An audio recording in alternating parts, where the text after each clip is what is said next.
Hey everybody, and welcome back to another episode of the Fearless Training United Raw Knowledge Podcast with myself, Alex Connor, as your host, as always, where we talk about everything training, nutrition, and lifestyle, and we break it down in a way where we avoid the niceties, we talk about the direct truth, and we often uncover and talk about a lot of the topics that are very brushed aside, pushed under the carpet, or avoided in today's society.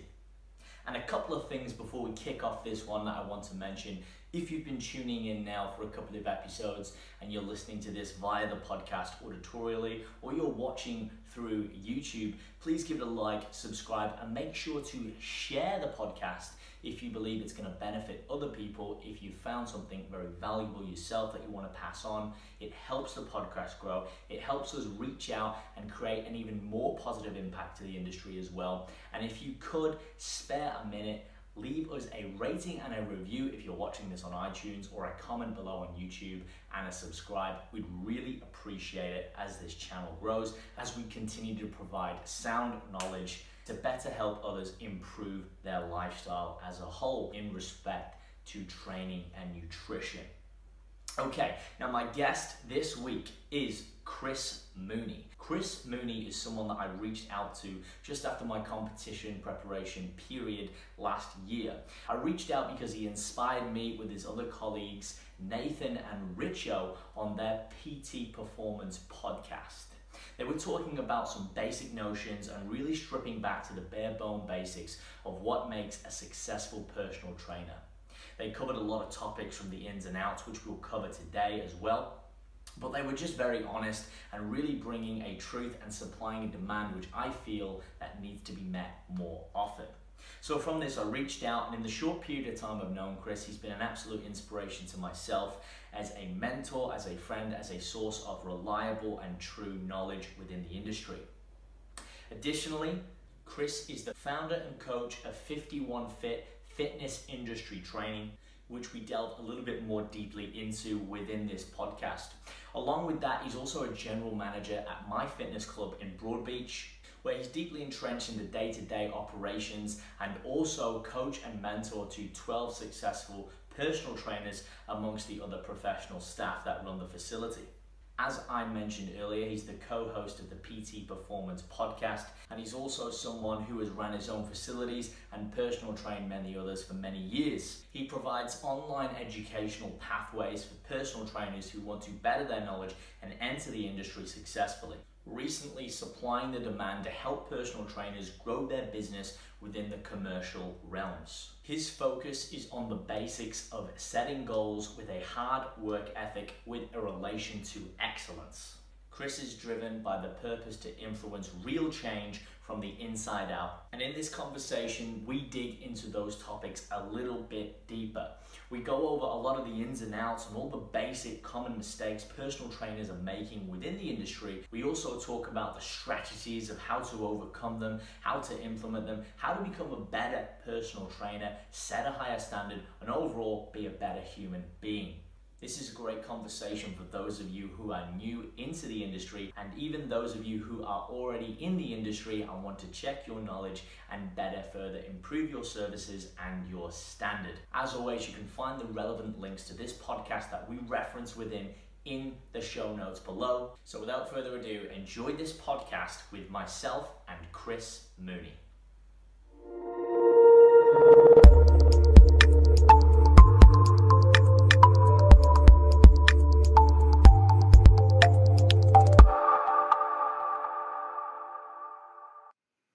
All right, so we'll all go. All right, Chris, welcome to the Fearless Training Raw Knowledge Podcast. Thanks for your time, and thank you for joining me today.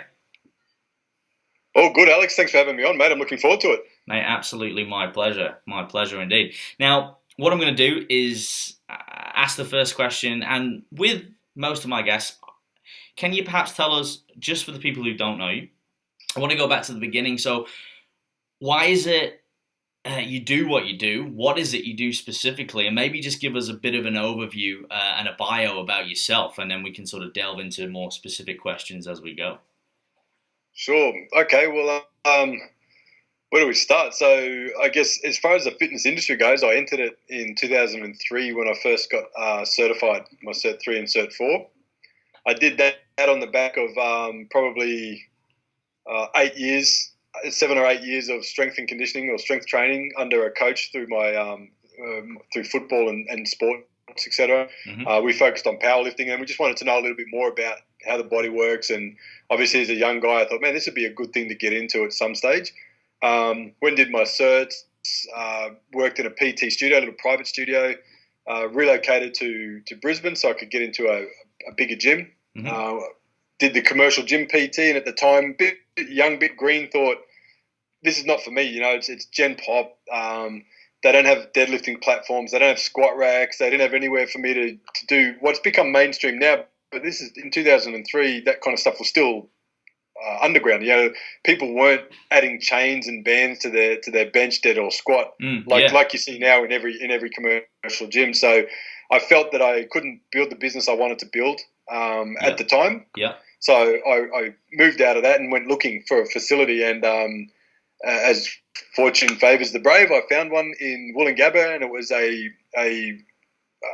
facility. It was already an established gym, personal training studio. Yeah. It had a decent amount of equipment, decent amount of space. I was able to do what I wanted with. I essentially leased the building and all the equipment in there.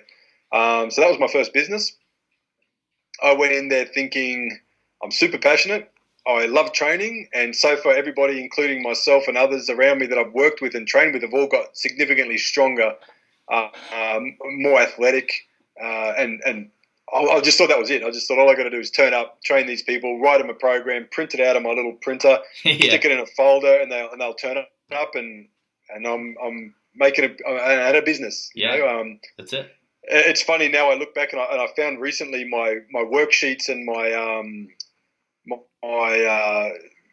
initial consultation forms and my price list, and I'm like, well, that's why you didn't make it win for a start. I was charging my services out of $20, $30, Shit. And that was this is some other things that I've obviously learned in a long time since through a number of different forums. But yeah, for sure. At the stage there, I thought, man, I'm 23. PT's not mainstream. What I'm doing, nobody's doing, so I can't charge what I need to charge. I got to kind of ease my way into it. But a complete shift in mentality now and education, that was a definite niche market. Yeah. I was a specialist at such a young age. I definitely could have charged a lot more, and my clientele at the time were very well off people just by the location of the facility and the clientele that I took over when I took it.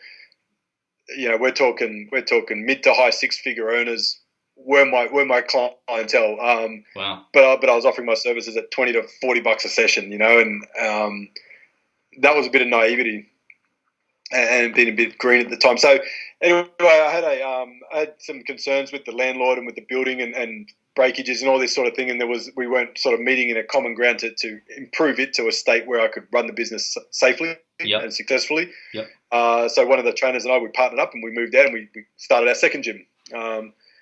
Same thing though, I hadn't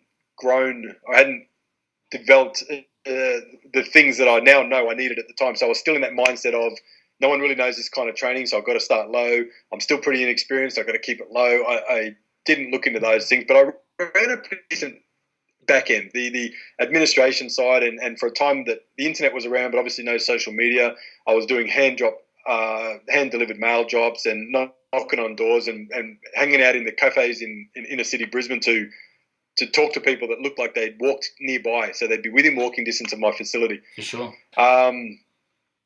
And we squeezed that out as a young guy, young dad with a missus and a little kid. I squeezed out that for quite some time and made a decent job. You know what I'm saying? I made a decent income, but so you had a family to support as well. Looking back at business, right? Yeah. Okay. I'm sorry. Say that again. You had a family to support then at that time. Absolutely. Yeah. So you, I guess 2003. My daughter was born in 2000.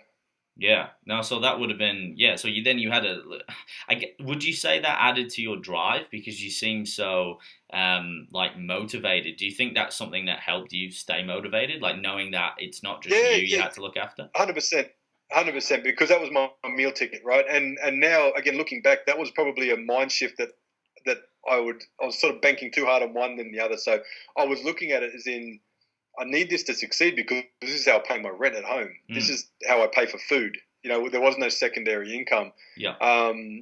However, now that I know better, I probably could have used it as a slightly different motivator to investigate how to do this better.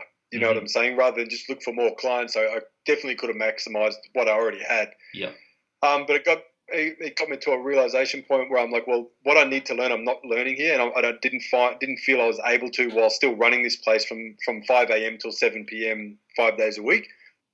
So I sold out my share to my business partner, and he kept it running for a number of years after that. And I went and worked.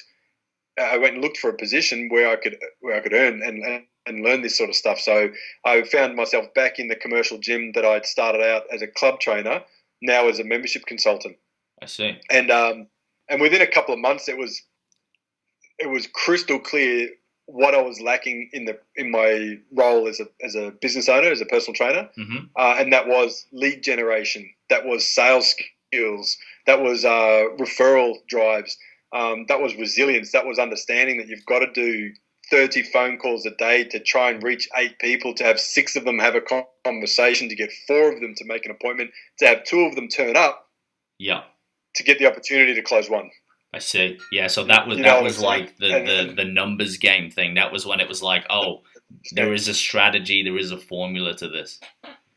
Yep, there's more than just going on the grind. You know what I'm saying? So I did the grind thing. And again, guys, you got to understand, this is 2003. I made a Word document. I turned it into a DL size flyer. I went down to Officeworks because it was a little bit cheaper to print out than what I was doing on my printer. I then brought them back to the gym with the $20 guillotine that I purchased, and I cut them into all these little DL flyers, and I walked to Kangaroo Point and West Brisbane and Auchenflower and Wollongabba, all those areas, hand deliver, and you would do that for a few hours and get a bite. Yeah, so that you really put in the hard yards. I guess we've got it.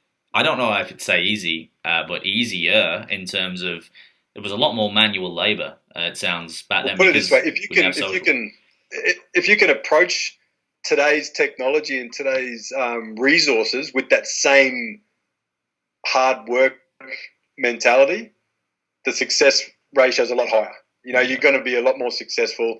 And a lot more. You're going to save a lot more of your resources because as we know, we can do targeted marketing on social media now. We can send out mass emails. You could email back then too, but I didn't know that world. Yeah. So going into the role of membership consultant, it opened my eyes to that, and it also opened my eyes to the 18 odd club personal trainers that were at the facility. It also showed me where they were severely lacking because I was just there just months ago. So I would see these guys going, oh, man, we pay back then. We were paying $180 a week and we don't get leads and we've got to build our own business. And I'd be there shocked going, my rent was $1,100 a week. Yeah, shit. Then I had to pay power. Then I had to pay internet. Then I had to pay for printing and anything that I used for my advertising and marketing. You know what I'm saying? So the guys there that were complaining about the 180, guys today complaining about $350 a week rent, I just shake my head and go, it is so easy, man. It is so easy. Everything's done for you. You've just got to go up and be an awesome human and help people out, show them that you can get their goals for them, and away you go. So I got to learn quite a bit. Yeah, and I did that for a couple of years. And long story short, I've worked in the supplement industry for a number of years. I've always been in and around the strength game and the fitness game. And more recently, the last 6 years, I've been in a commercial fitness club. First of all as a PT manager, and then I rolled into the club manager role. So fast forward to 2016 now, 13 years of world experience, life experience, physical training experience, all that sort of stuff. I was now getting to the point I was getting quite frustrated with the number of personal trainers that would reply to an ad we put on Physique, and I just have to knock them back one after another and after another after another. And it was, they had their Cert 3, they had their Cert 4, but for some reason they were all coming out and saying, I really want to be a personal trainer, but do you guys do an hourly rate, where I could earn, $15 to $20 an hour to just be here at the gym? They wanted like an easy way out. Why the fuck do you want to earn $15 or $20 an hour when you just spent anywhere from $3 to $18 grand, depends on where you did your course at, like when you could be out there with putting in a little bit of extra effort and getting rolling your sleeves up and getting your hands dirty and earning $60, $70, $80, $90 an hour.